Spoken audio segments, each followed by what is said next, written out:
केशवपुरम दिल्ली के अंदर मरुधर जाट विकास समिति द्वारा जो होली का स्नेह मिलन समारोह आयोजित किया और मुझे आपने आमंत्रित किया।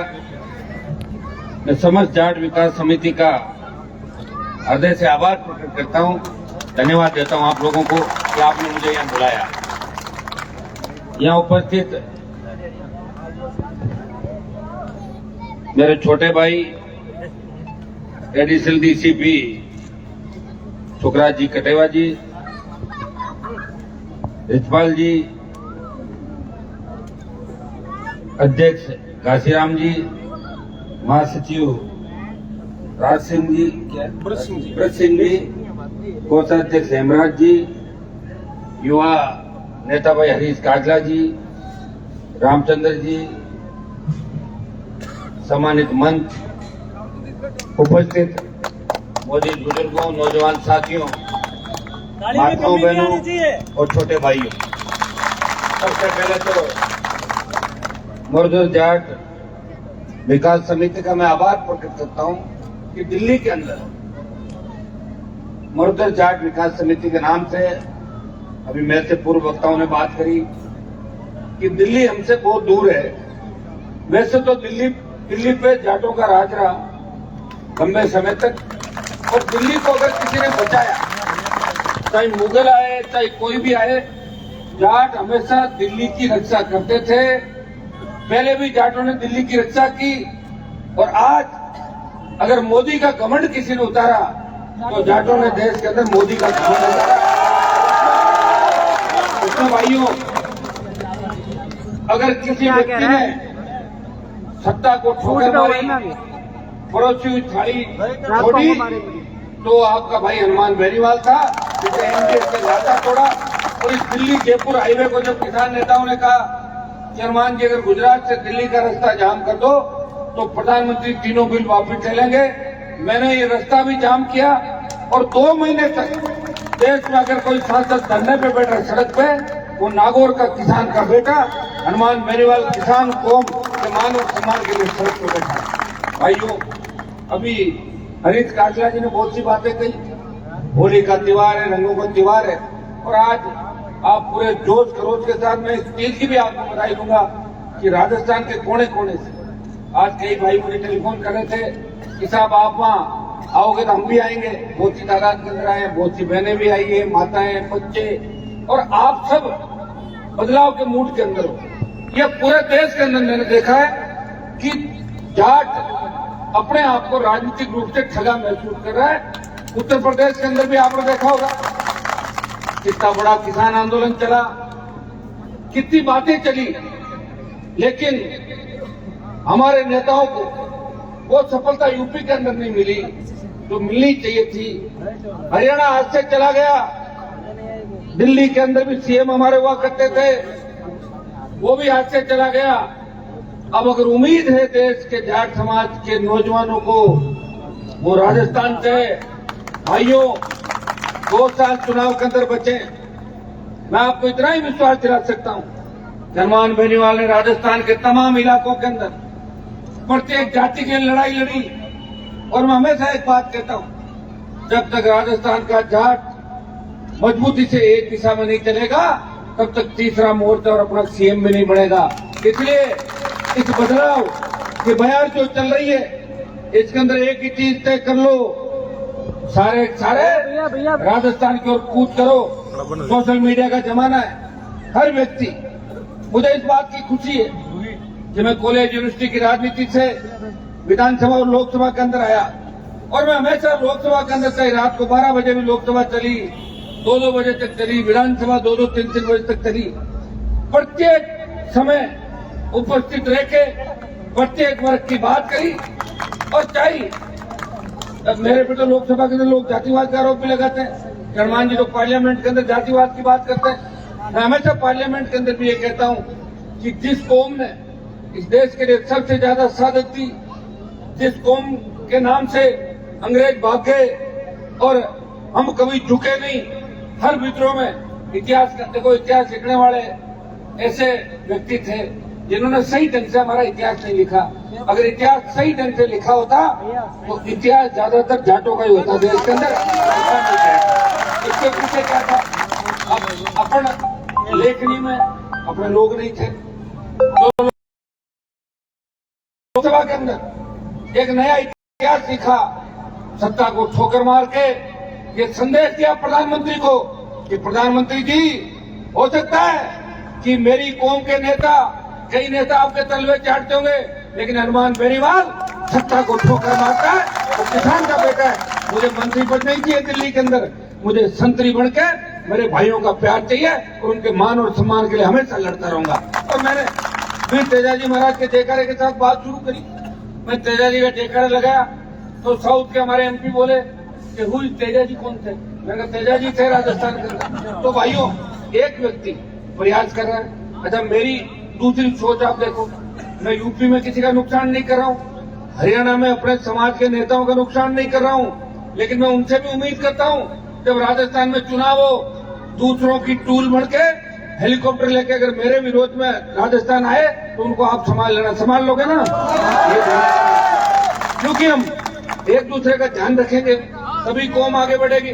मैं आपको विश्वास दिलाता हूँ कि अगर राजस्थान के अंदर बाजी मार लोगे तो देश के अंदर जो चौधरी चरण सिंह का दबदबा था, चौधरी देवीलाल का दबदबा था, भाइयों इतिहास के अंदर लोग छोटी सीट नहीं छोड़ते। और देवीलाल जी ने प्रधानमंत्री का पद वीपी सिंह को दे दिया जब संसदीय दल की बैठक के अंदर देश के तमाम सांसदों ने कहा कि देवीलाल जी को पीएम बनाओ, इनके नेतृत्व में चुनाव हुआ था।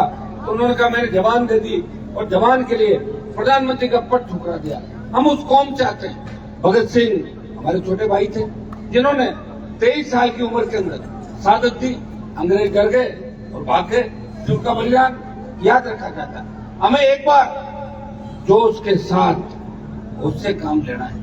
अभी छोटे भाई मेरे सोशल मीडिया पे बहुत एक्टिव है, लेकिन कई बार मैं पोस्टर देखता हूँ कि कोई व्यक्ति अगर मेरे खिलाफ लिख दे तो अपने 5% लोग उसके साथ है, उनको पता नहीं तो किसकी खिलाफत कर रहे हैं। अगर हनुमान बेनीवाल कोई बार बार रिन्यूअल की जरूरत पड़ेगी तो देश में दूसरा नेता कौन है जो तुम्हारी बात करता है देश से? बताओ मुझे।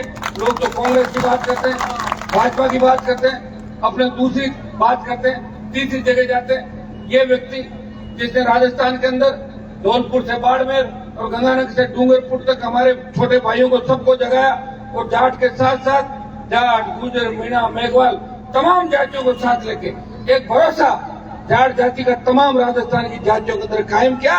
और उसी का परिणाम था कि देश की बड़ी रैलियों के अंदर अगर रैलियां हुई, व्यक्तिगत रैलियां हुई, तो हनुमान बेनीवाल की हुंकार ने सरकारों को चुका दिया। कर्ज माफी की बात भी कराई, फ्री बिजली की घोषणा भी कराई, स्टेट हाईवे टोल फ्री भी कराए। लेकिन दुर्भाग्य से कांग्रेस की शासन के अंदर भी आपने देखा होगा किस तरह के हालात रहे। देखिए अशोक गहलोत जिसने हमेशा किसान नेताओं को एक एक करके धूल चटाई, पर अपने लोग मेहनत नहीं करते थे, खाली सीएम बनने के टाइम तैयार होकर आते थे, नहीं तो एमएलए की टिकट लोगों को दिलाते थे। टिकट नहीं दिलाओगे तो सीएम कहां से बनोगे? सीएम के लिए 50 विधायक भी चाहिए। बातें जरूर करते थे, इसलिए हमेशा अशोक गहलोत उनको कुचल के आगे आ जाता था। लेकिन अशोक गहलोत के बेटे को हरा के इसके जादूगरी का खिताब लेकर लिया तो मैंने खत्म कर दिया अशोक गहलोत के बेटे को हरा की जादूगरी का खिताब। और भाइयों, जो वसुंधरा कभी किसी के नमस्ते नहीं लेती थी, उसकी मैंने यह हालत कर दी कि बीजेपी के नेताओं को माला पहनाने के लिए 2300-2400 नंबर आता है। और जब जयपुर के अंदर गठबंधन किया मैंने बीजेपी के साथ, तो मैंने इस शर्त में गठबंधन के गृह मंत्री को मैंने कहा, गृह मंत्री जी मैं गठबंधन जरूर कर रहा हूँ, लोग चाहते हैं कि प्रधानमंत्री के साथ आरएलपी पार्टी जुड़े, लेकिन वसुंधरा के साथ मैं मंच पे नहीं बैठूंगा। अगर ये बैठेगी तो गठबंधन नहीं करेंगे। बोले नहीं, इसको बाहर भेज देंगे, आप तो कर लो गठबंधन, और उसको उसके घर पे बिठाए। ये तो असली जाट की बात जो करते हो ना, हमने तो दिखाई। अकेला व्यक्ति हूँ, पार्लियामेंट में लड़ रहा हूँ, विधानसभा राजस्थान की विधानसभा के अंदर भी आपके लिए लड़ते लड़ते सबसे ज्यादा कोई बाहर निकला, सस्पेंड हुआ, घर बैठा और मार्शलों से लड़ा, चाहे सरकारों से लड़ा। तो हनुमान बेनीवाल अकेला व्यक्ति 15 साल तक राजस्थान की विधानसभा और 25 साल सत्ता को ठोकर मार के, मंत्री पदों को ठोकर मार के और आपकी सेवा कर रहा है। मुझे बहुत बड़ी खुशी हुई कि आज आप सब लोग इकट्ठे हुए। यह मेरे हरियाणा की देखो एक बहन भी दिखाई दे रही है, सीकर, झुंझुनू, चूरू से तमाम, नागौर से तमाम लोग आए, अपने और लोगों से आपने आमंत्रित किया था, लेकिन लोकसभा चलने की वजह से मैं भी थोड़ा लेट हो गया। बाकी आपको इंतजार नहीं करा था, इन्होंने मुझे कहा था, मैंने कहा मैं निश्चित रूप से आऊंगा 6-7 बजे। आज लोकसभा लंबी चल गई, बैठे थे, अकेले व्यक्ति हैं, इंतजार करते हैं कब हमारा बोलने का नंबर आएगा, आप समझ गए ना। और नहीं बोले आप कह दोगे अरे यार बोलते ही नहीं तो गया लोकसभा के अंदर।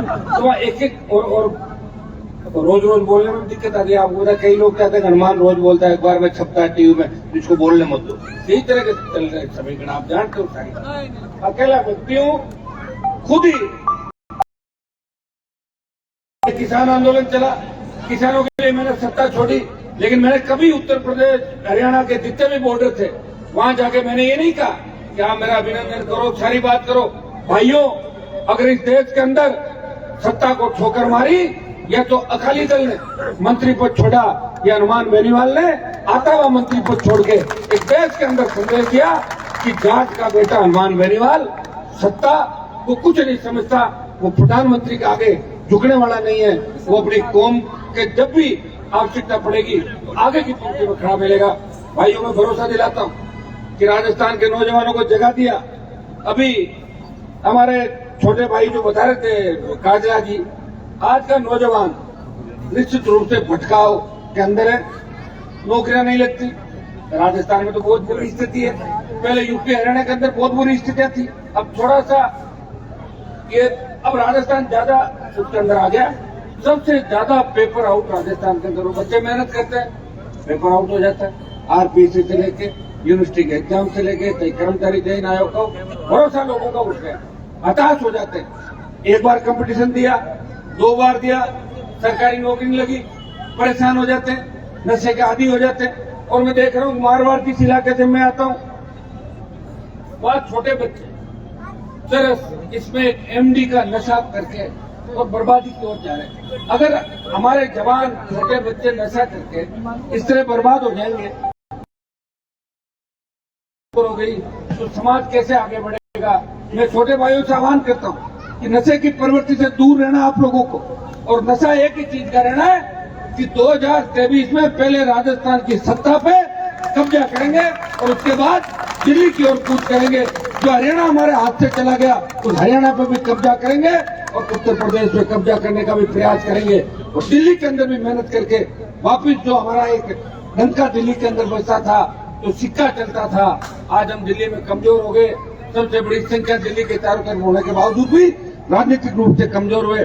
भाइयों, मैं आपको इतना ही भरोसा दिलाता हूँ कि मैं सत्ता के लिए कभी आपको धोखा नहीं दूंगा, सबको साथ लेके चलूंगा, नए राजस्थान नए देश के निर्माण की बात करूंगा। देश के अंदर भी बेरोजगार किसान, भ्रष्टाचार, बढ़ती महंगाई और हर वर्ग का अगर मामला अगर आता है तो निश्चित रूप से आगे कोई मामले को उठाता हूँ। अब मैं दिल्ली के अंदर चाहे दिल्ली हरियाणा यूपी कहीं का भी मामला हो, हरियाणा की जाट आरक्षण आंदोलन के दौरान जिस तरह हमारे बच्चों को बंद किया गया, आज उन कारावास की सजा हो गई, उनकी चिंता वहां के अब नेताओं ने नहीं करी। जो नेता सत्ता के अंदर बैठे हैं या सत्ता के अंदर थे, उनको सिर्फ सत्ता की चिंता है। उनको चिंता यह है कि मुख्यमंत्री कैसे बने, मंत्री कैसे बने, उन बच्चों को बाहर निकालने का प्रयास नहीं कर रहे हैं। मैं जब जाट आरक्षण आंदोलन हरियाणा के अंदर चला था, मैं यहाँ तो एक जगह आया और यहाँ की स्थिति देख के मुझे लगा कि मुझे ज्यादा हरियाणा में के बजाय मैं राजस्थान के अंदर कारगर साबित हो सकता हूँ। तो 300 से ज्यादा जगह तो जाट आरक्षण आंदोलन के समर्थन में मैंने कार्यक्रम किए, गिरफ्तारी दी, पुतले जलाए, और हिंदुस्तान की सबसे बड़ी पंचायत के अंदर हरियाणा जाट आरक्षण आंदोलन के पक्ष में तमाम उन मुकदमों को वापस लेने के साथ साथ 9 राज्यों का जो हमारा जाटों का आरक्षण दिल्ली की सरकार ने खत्म किया, उसको वापस दिल्ली की सरकार आरक्षण लागू करे और हाईकोर्ट सुप्रीम कोर्ट के जज जाटों को बढ़ाए। ये बात लोकसभा में अगर कोई कह सकता है, नागौर का सांसद ही कह सकता है। बाकियों का आप एक काम करना, बाकियों को परख के देख लेना, अगर कहते तो मेरे से वापस बात कर लेना। आप ये मैं ही हूँ जो हर व्यक्ति की बात करता हूँ, अपनी कौम की बात भी करता हूँ, और किसी कौम का अधिकार अगर है और किसी कौम का हक है हम छीनने की बात नहीं करते। मैं इस कौम में पैदा हुआ हूँ। लोग मुझे जातिवादी नेता कहते हैं, तो मैं उनको कहता हूँ जब हमारा फार्म भरते हैं चुनाव का या नौकरी का, तो उसमें जाति लिखते नहीं लिखते पीछे? बिल्कुल लिखते हैं। तो फिर मैं थोड़ा है जातिवाद, तो पहले से मिला पैदा हुआ जातिवाद मिला था ये। हम ये भी नहीं कहते, और हम ये नहीं कहते कि दूसरा का कोई छीन के हमें चाहिए। हमें हमारा हक चाहिए। देश की सीमाएं आज हमारी वजह से सुरक्षित है। कि हमारा काम यही रह गया कि देश के अब सीमाओं में जाके गोली खाओ और रैली में भीड़ दिखाओ और सत्ता में दूसरे लोग मजे करें। भाइयों, एक बार सत्ता का आनंद ले लोगे ना, विशेषकर राजस्थान में, यूपी में तो फिर भी आनंद लिया चौधरी चरण सिंह टिकट आई, हरियाणा तो अपना ही था, लेकिन राजस्थान के लोगों ने तो आनंद लिया ही नहीं। एक बार सत्ता का आनंद ले लो, और राजस्थान से दिल्ली दूर नहीं, देश की तमाम मार्शल जातियां, देश का तमाम पिछड़ा वर्ग, देश का तमाम दलित मुसलमान आपके साथ आने को तैयार है। मजबूती से एक दूसरे को समझो, भाई की मदद करो, और छोटी छोटी बातों में लड़ाई झगड़े मत करो। ये बंद अपने को करने चाहिए। कट्टा पिस्तौल निकाल के छोटी सी बात पे चाकूबाजी कर दे, कट्टा पिस्तौल चलाते तो बर्बाद हो गए, एक तो मर गया और दूसरा जेल जाएगा। इन चीजों का भी हमें ध्यान रखना है, जोश में होश रखना है, और वीर तेजाजी महाराज के आदर्श राजस्थान की राजनीति में, और उसके बाद दिल्ली की ओर कूच करेंगे। स्थापित करने मैं इतना ही विश्वास आपको दिलाता हूँ, मैं न कभी झुका, न झुकूंगा, न रुकूंगा, न तो मैं सोऊंगा, और न कांग्रेस और भारतीय जनता पार्टी को छोड़ने दूंगा।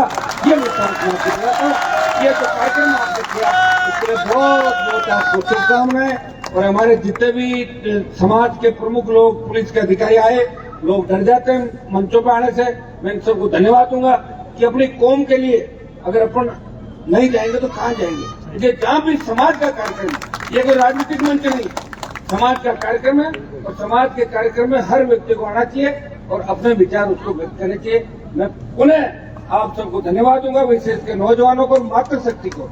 हमें इस बात की खुशी है कि आजकल जहाँ भी जाते हैं, चाहे राजस्थान, मध्य प्रदेश, यूपी, हरियाणा के अंदर, पंजाब, कहीं भी निकल जाओ, हमारे छोटे भाई भगत सिंह की भूमिका के अंदर चल रहे हैं, और माताएं मैंने झांसी की रानी लक्ष्मीबाई बन के इस भ्रष्टाचार रूपी हिंदुस्तान और राजस्थान का भ्रष्टाचार का खात्मा करने के लिए, भय मुक्त, अपराध मुक्त राजस्थान के लिए कंधे से कंधा मिला के अपनी कौम और किसान को आगे देखना चाहती है। ये बहुत बड़ी उपलब्धि अपने लिए कि हमारी बहनें भी, माताएं भी, और पढ़ा लिखा तबका भी कहीं न कहीं महसूस कर रहा है कि हमें सत्ता मिलनी चाहिए।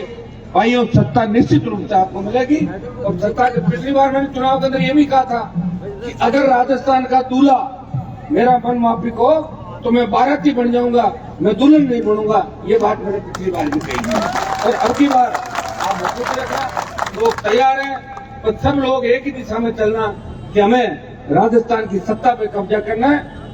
राजस्थान में कब्जा होते हैं, हरियाणा तो वापिस आपके हाथ में अपना भी आ जाएगा, अपना भाई होता है हरियाणा, और दिल्ली भी आ जाएगा, सारा आ जाएगा। एक दिशा हम लोगों को चाहिए। बहुत बहुत आपको धन्यवाद, शुभकामनाएं सबको, और 2-3 देखने लगाए जोरदार। जय वीर तेजाजी महाराज की।